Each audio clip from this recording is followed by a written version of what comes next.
আচ্ছা, millimetre mercury থেকে হচ্ছে তোমার প্যাসকেল।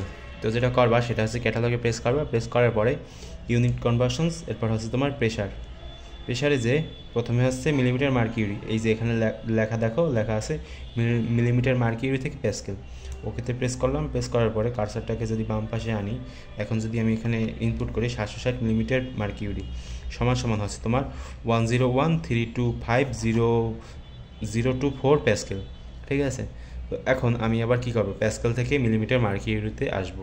তো ক্যাটালগ, এরপর হচ্ছে তোমার ইউনিট কনভার্সনস, এরপর হচ্ছে তোমার প্রেশার। তো প্যাসকেল থেকে মিলিমিটার মার্কিউরি অর্থাৎ বিপরীত, উল্টো। তো কার্সারটাকে আবার বাম পাশে আনলাম, এনে 101325024 প্যাসকেল সমান সমান হচ্ছে তোমার 760 মিলিমিটার মার্কিউরি। তো এভাবেই তোমরা কনভার্টগুলো করতে পারবা খুব সহজেই। ওকে।